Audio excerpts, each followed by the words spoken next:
warmly welcome. I'm so excited to start doing this master classes where I can share material and insights and wisdom that I found really, really inspiring. And if you are here now live, then you can write your questions in the chat, and we can keep talking about this. But one of the first things I wanted to talk, because there were some people asking me what Kundalini yoga is about. So I thought of just recapping a little bit what Kundalini is. And for those who know more about Kundalini yoga, I hope this will be something interesting to you, maybe a different point of view, or just have a cup of tea and relax while so yeah. Kundalini yoga is something that comes from a very ancient tradition of different types of yoga traditions, from Patanjali and yeah, from many thousand years. But the Sikh religion is quite one of, if we think about in the world of religions, it's quite of a fresh, Luna, basta, fresh new, like it's not so many thousand years, but the tradition of using yoga as a way of kind of like engineering our lives into better. And from the religion point of view, they use it for religious purposes and for kind of worship. But as a Kundalini yoga, we use it as a technology for inner engineering of understanding how elements and energies, our bodies, our different bodies work, so that we can live a more full life. And I really like to think about it as a multiverse, that we are a multiverse, that we are not just our bodies, we're not meat robots going from one place to another. First of all, we are aware of ourselves. And actually, when we are doing a sort of a consciousness expanding yoga, we become more and more aware of ourselves. We become more aware of how we are reacting to things.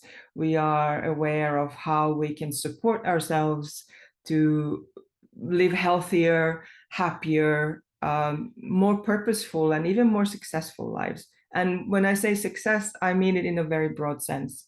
For some, it is really to go for their dreams, to create businesses and careers. For some, it might be to be very healthy. And this, of course, taps into what we do a lot in coaching work, is about values, like what are your values and what are your goals. But it's in general understanding that there are ways that I can support myself.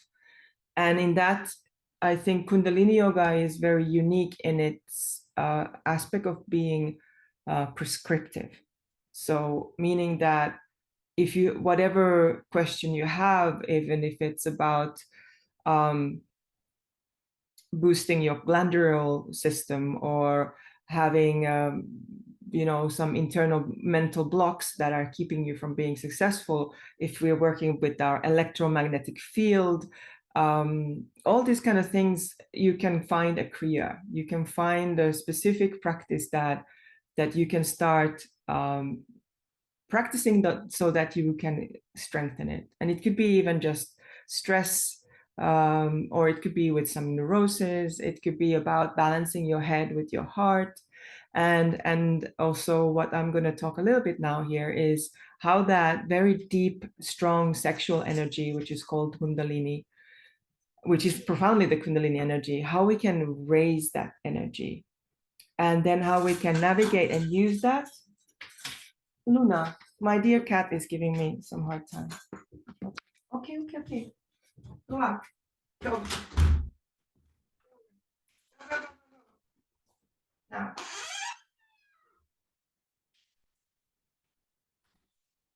So where was I?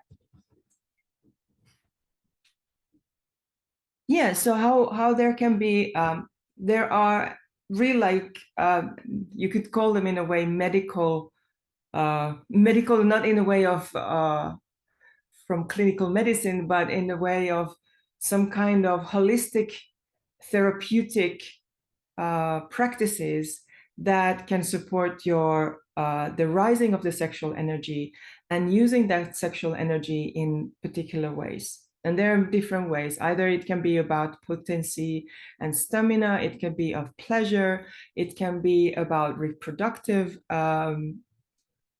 enhancing your ability to be reproductively fertile. But it also has a lot of practices to use that energy to healing, healing the nervous system, balancing the glandular system, even healing the reproductive system. I've myself benefited a lot from this, but also directing that into our spiritual growth, or our, if I would say that from my point of view, I really found out that that energy has really connected to meaning, purpose, and passion in my professional life. That there's this very strong energy that I have to guide, and then there's a very clear boundaries in what is meaningful and what is not meaningful. So connecting to those energies and those passions, it's not just about relationships or sex or my bodily health, but it is also something that goes much more wider. And what I also think about as a multiverse is very beautiful, that we have the technology of, like here, if we go now more clearly to this picture, is that we can understand the feminine, and the masculine, the negative and the positive sides, all these kind of the different sides of ourselves. We also can connect to the 10 body system. We can connect into our 8 chakra system, and we are tapping into all the meridians. So it's really a multiverse where a lot of times we don't even, it's just too vast and complex to understand intellectually, which is why these practices are highly experiential. And whatever I say is definitely 100% something that one needs to try out and experience them with themselves. And a lot of times I've come into saying like, okay, this is a kind of a tall order that they promise a lot with the Kriya, and then it's like, okay, let's see what happens. But it's interesting how they do actually work. For me, it's been very often very powerful how they work. So yes, so the Kundalini energy is this coiled energy in our belly, in the lower parts of our spine.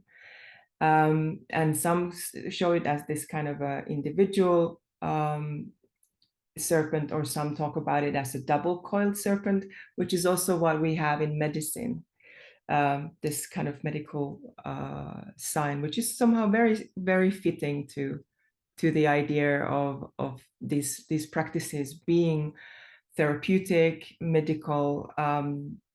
Some even say that it's self-therapy.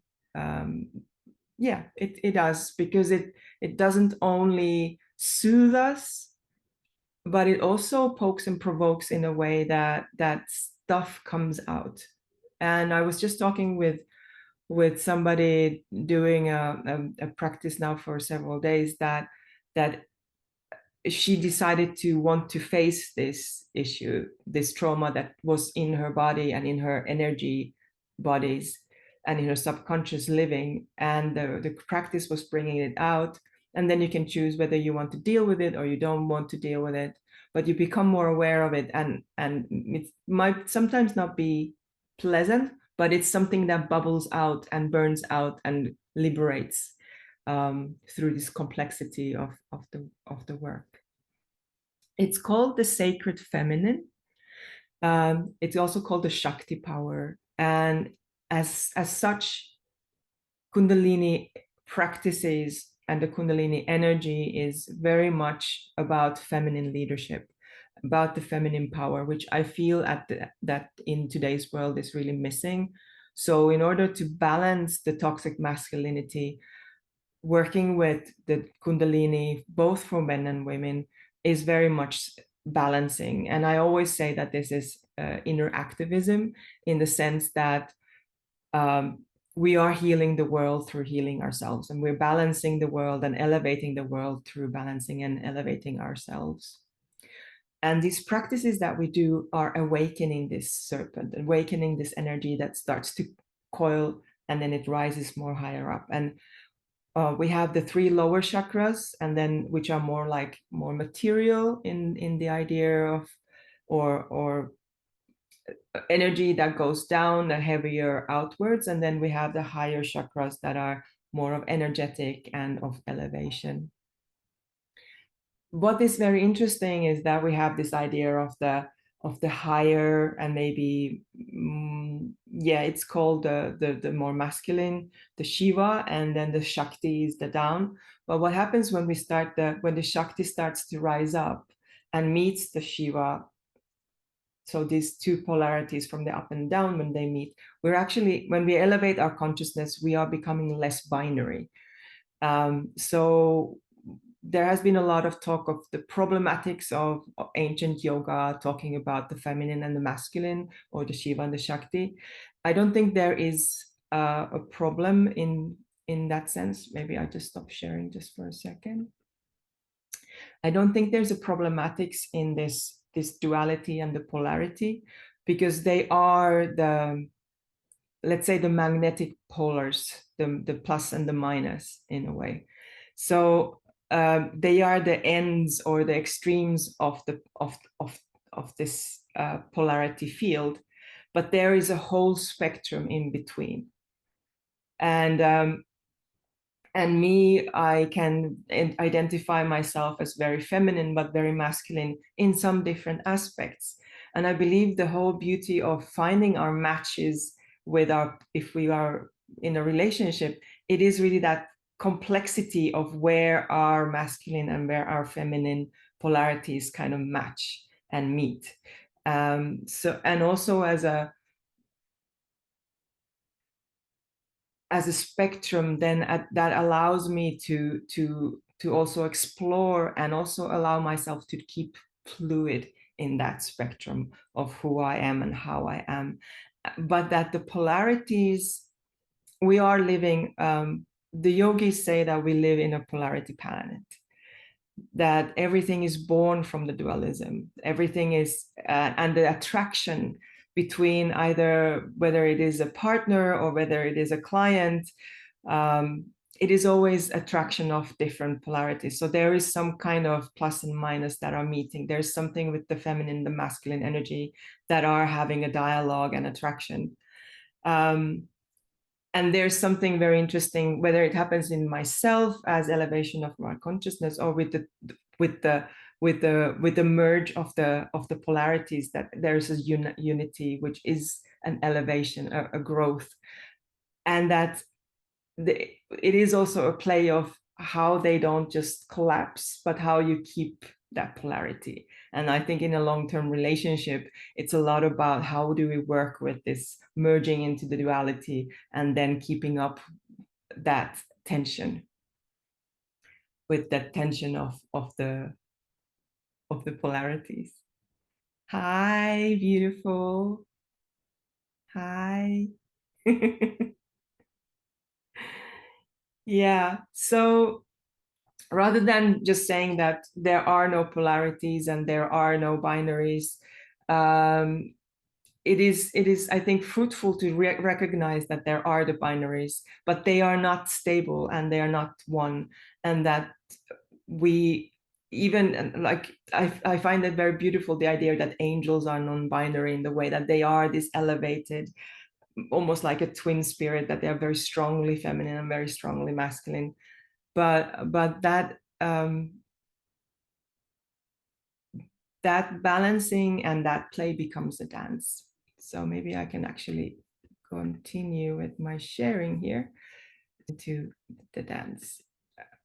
So yeah, here I think I really love this picture of the complexity, where there's the bodies, but then there is the energies, there are the energies, but then there is also a communication.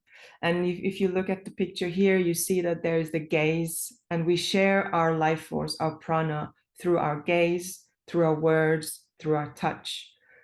And then we have the telepathic communication. And anybody who has been in a long-term relationship or finds that connection with somebody, whether it is in a relationship or just a friend or somebody that we have a connection with, we know we can communicate in a way telepathically. We know what the other is thinking just by a gaze, just by a look.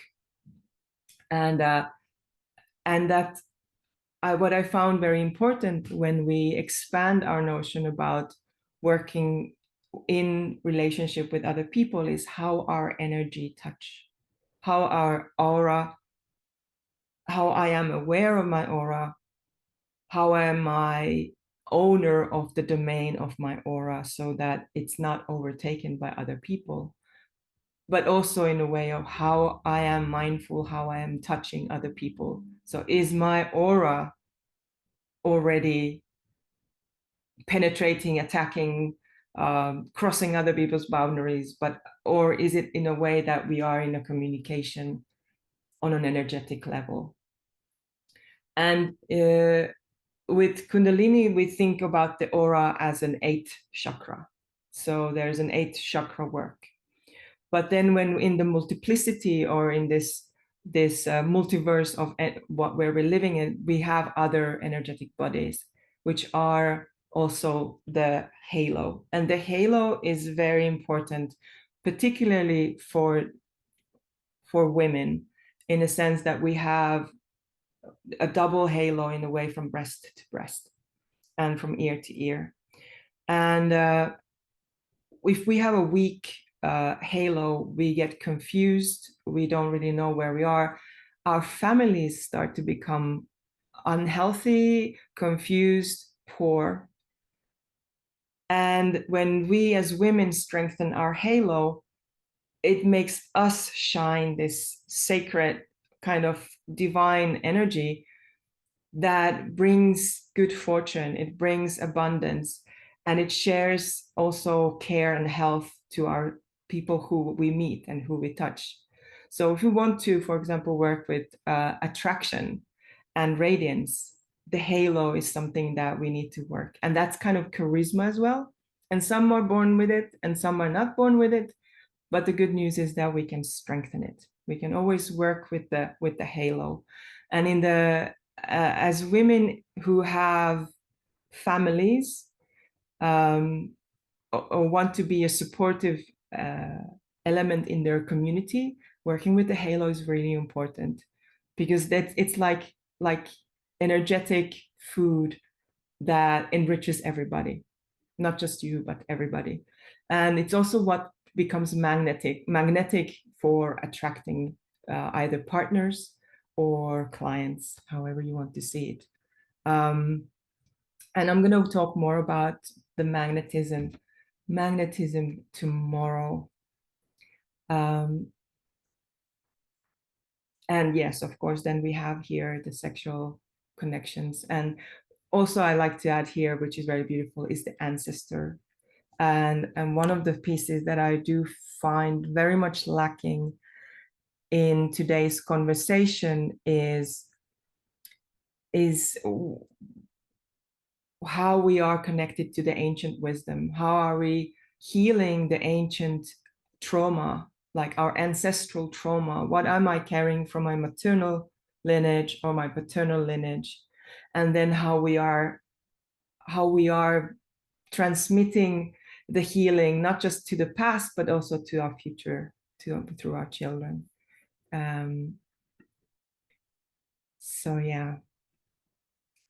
So the Kundalini of relationships is really the dance of polarities. And we can call this masculine and feminine energy. We can call them yin and yang, the Mars and the Venus. And within our selves, there is the Ida and the Pingala.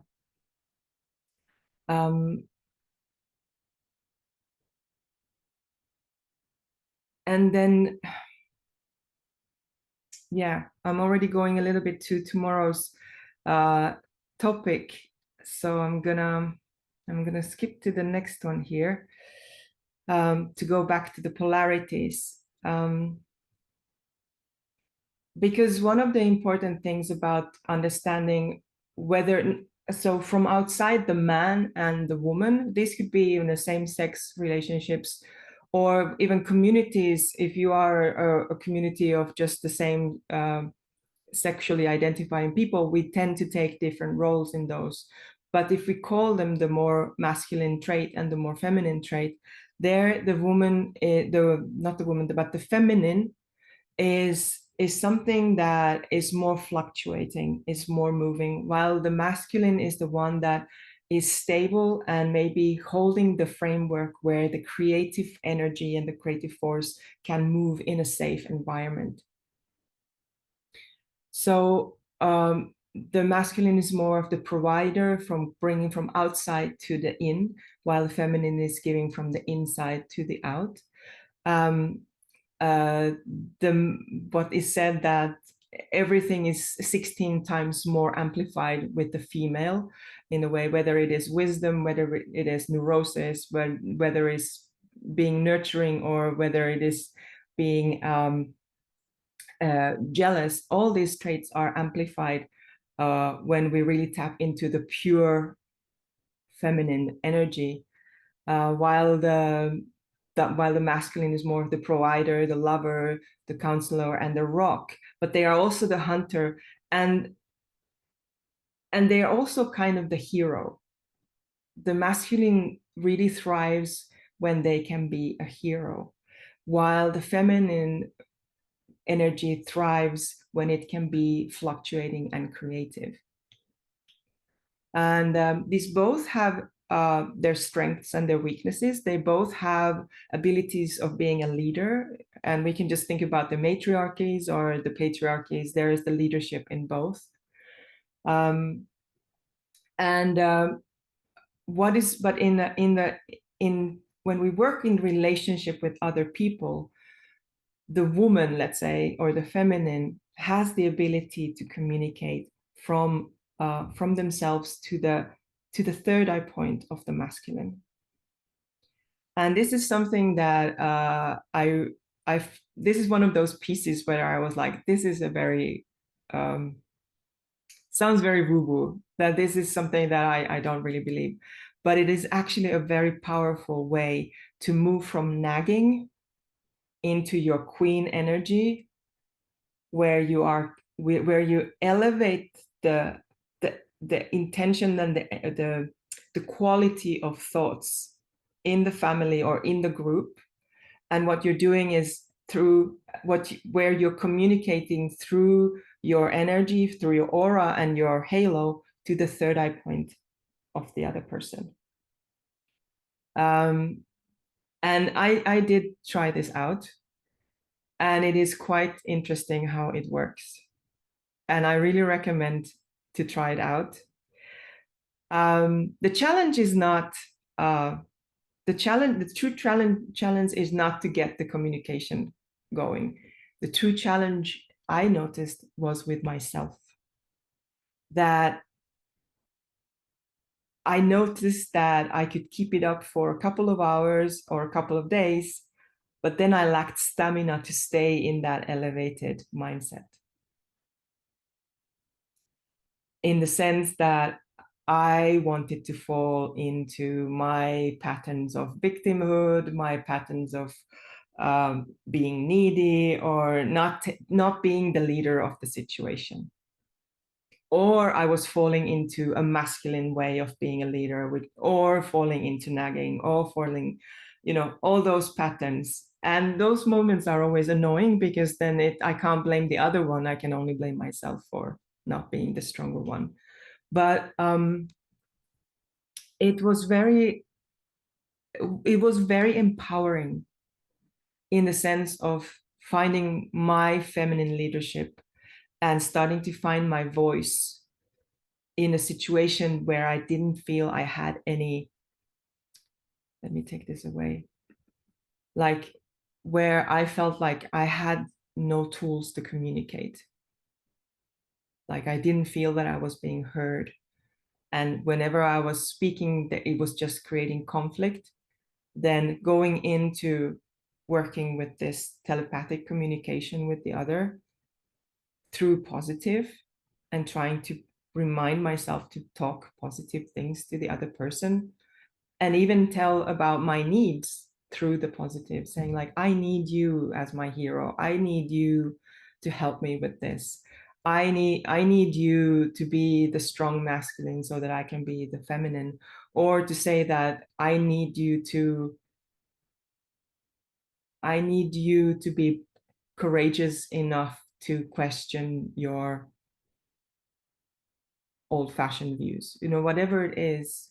And I also think that this is a very interesting way to apply also into sexual relationships, where we are working through very much the touch, and how do we communicate our needs, how do we communicate our preferences when we are intimately with somebody else.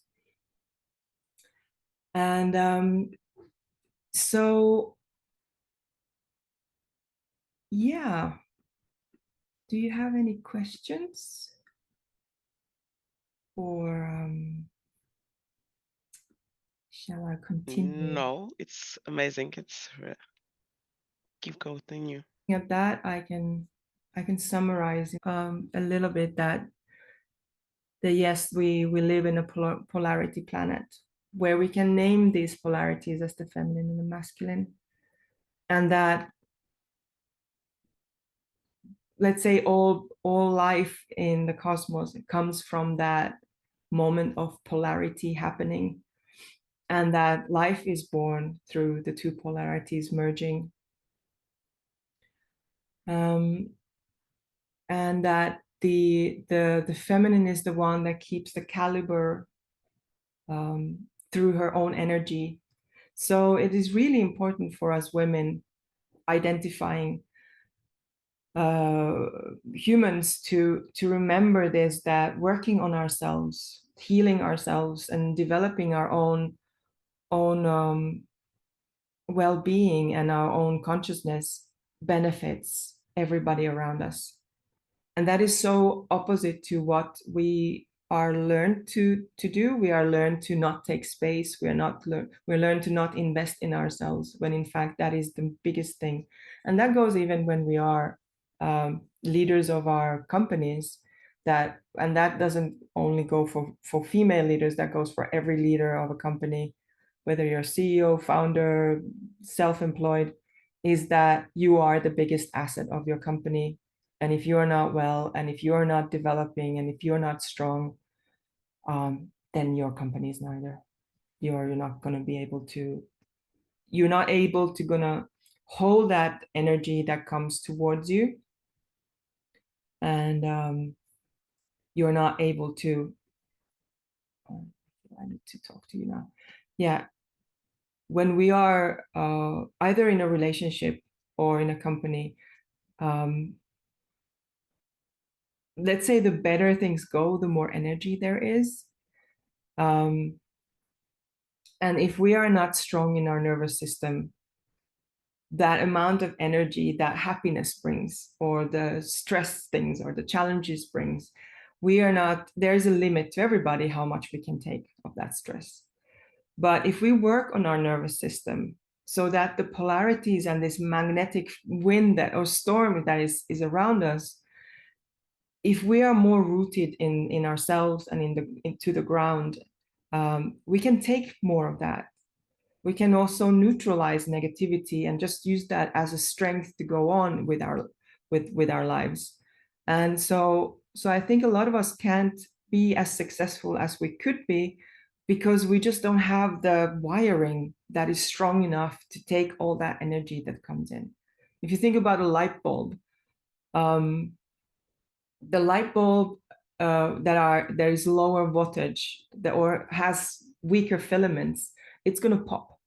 If you put too much electricity into it, it's just not able to handle it. Either it's not able to shine as bright, or it will pop when it starts shining brighter. So what we do with Kundalini Yoga is strengthen the wiring so that more energy, more life force, more success, more passion can go through our wiring without that we go crazy, either stressed out or freaked out or what, get sick, whatever. And that is work where we have this Ida and the Pingala, which are like they are called nadis. So we have this central Shushumna nadi, which is the central point where the Kundalini is rising up, and then there is the like the feminine and the masculine, or already within us. And so when we start to raise the Kundalini, we are magnetizing ourselves with that plus and the minus within us. We start to kind of coil electricity, and it's starting to rise, and it's rising the quality and the frequency. And that starts to light our lamp. That starts to shine even more brighter. And that's what starts to make us more radiant and more magnetic in a way. And then when we meet with that magnetism, somebody else that just matches, either it is our soul partner or whether that is then a soul client, then that it just has a very, very strong pull to it. But the problem is that so many people focus just about like getting a partner or getting famous or getting successful or getting good clients, but then they don't actually have the wiring to be happy about it because they're just too overwhelmed about what is going on. And I also think that if we think about female orgasm problems, I think this is now not scientifically based, but I have an inkling is that it is just might be too much electricity, life force, whatever you call it. There's just too much running through, or that the psyche of the woman just goes like, I don't think this is a good idea. I don't really know where I'm going with this, so I better suppress it.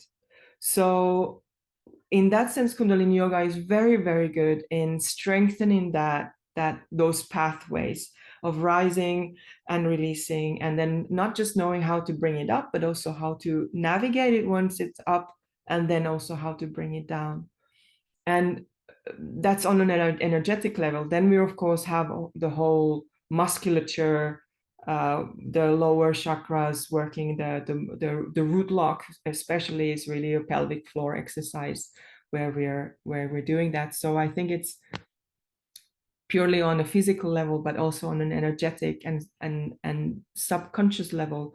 I think it can be a kind of a ladder where we can step up the ability to know ourselves also in those orgasmic moments. And even some of the Kriyas can have this name, or maybe not always have the name, but some call them like, or universal orgasm is one that I remember. But so it has this very close connection between orgasm, healing, elevation of our intellect and self-awareness, but also the spirit. So I find that quite beautiful in the way where we work with the polarities and with the feminine energy meeting with the masculine energy, and then finding the nuances. And myself I identify myself as a twin spirit. So I have a very strong feminine and a very strong masculine. Then this kind of work just allowed me to embrace both sides, and also become more aware of, not, I wouldn't say applying, because that sounds very sort of schematic and sort of very meditative, but I can sort of understand that where I might start finding conflicts with certain situations, both with women groups or male groups, or women individuals or male individuals, is understanding how those masculine and feminine are working, and maybe understanding where, okay, now I'm just pushing a wrong way, and I don't have to push it that way, but I can push it in a different way. I can negotiate in a different way using both those sides that are strong within me. and also this understanding of the beauty of being non-binary, of the sense of of an elevated merge of the two.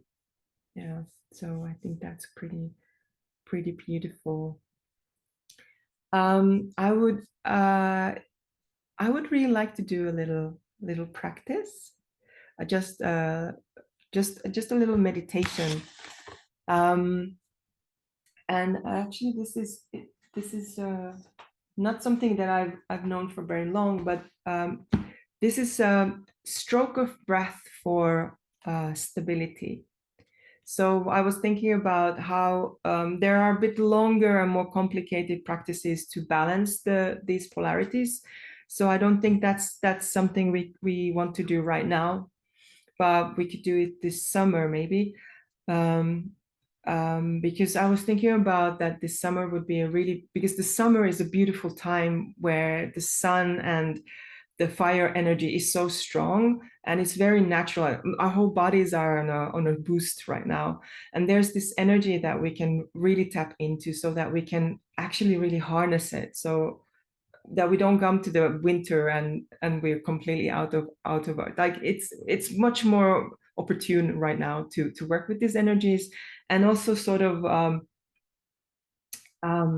yeah, just kickstart ourselves to the coming autumn already now, throughout the summer. So I'm gonna have a course through the June. So in case you're interested, just I'm gonna talk about that more on Wednesday. But just as a short practice, we're going to bring our hands in front of us. So the left is down and the right is up. And they're just straight out, like in a 90 degrees angle in front of you. Yeah. Let me take a bit more space here.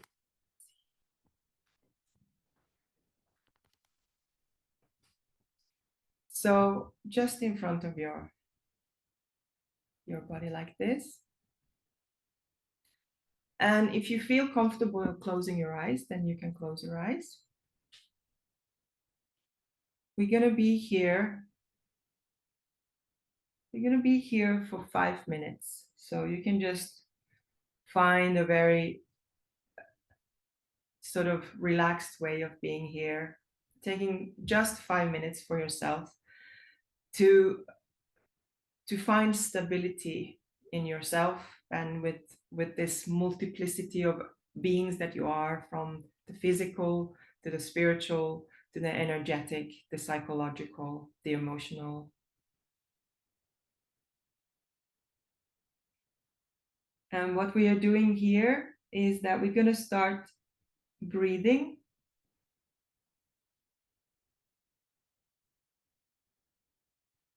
So what we're going to do here is breathe with 8 strokes. But you can just listen to my voice, and I'm going to talk to you through it, so we can just use this as a pathway. We're going to end up taking 8 strokes of breath, but let's just warm up by taking 4 strokes breath through your nose, and then pucked through your mouth, breathing out 4 strokes, and then continuing through your breath through your nose, and then out through your mouth, and breathing in and breathing out. And continue with this. And what you want to do here is find a rhythm, and that you don't stop in between. So once you've done your 4 breathing in, you go directly in breathing out, and the same way then going back into the in breath. If you need to take breaths if it's too much, then just take a break. But just find that rhythm within yourself. And if you feel that you can extend it now to 5 breaths, then you can do 5 breaths.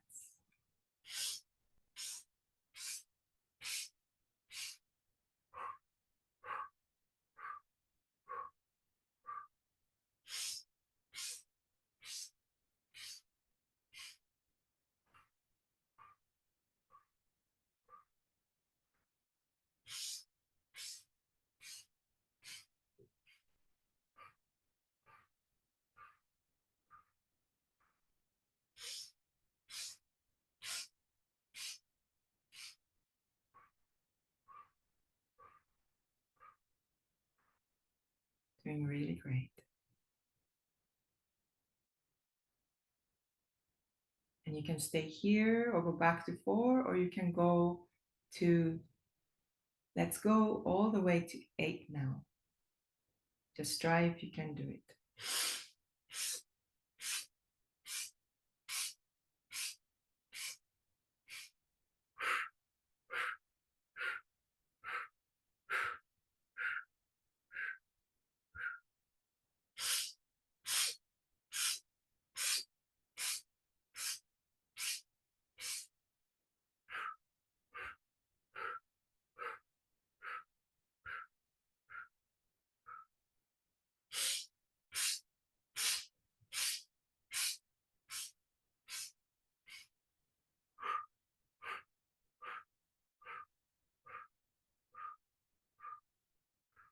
Continue in your own time.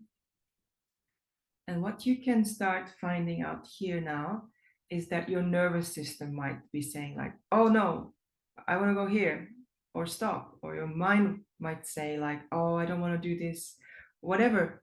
Either your nervous system or your ego is starting to rebel, because what you're doing now is you're rewiring and repatterning everything from your nervous system to your to the rhythm that your thoughts are looping, that we have internally and we don't even notice. So you're starting to apply this very strict pattern, which is foreign to you right now, which means that you have to start stretching where you might be a bit stuck, or maybe a bit weak, maybe a bit overloaded. Just a little bit longer. You're always there. I'm going to do now the last round of 8s.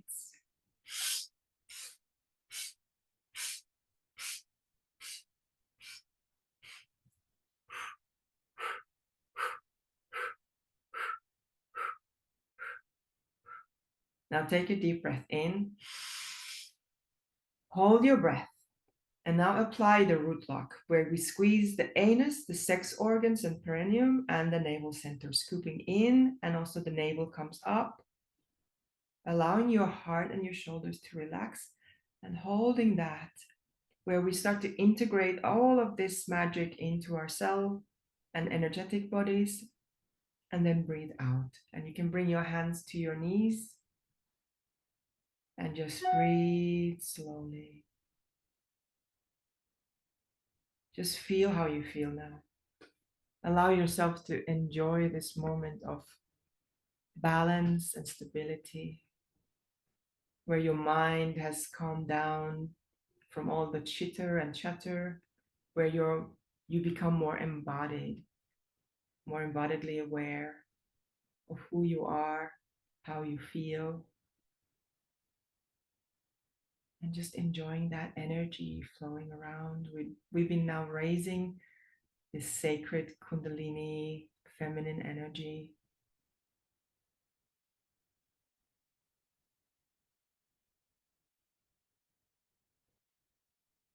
And to close this meditation, and also to tell our subconscious that this activation is over, we're going to bring our hands together in front of our heart.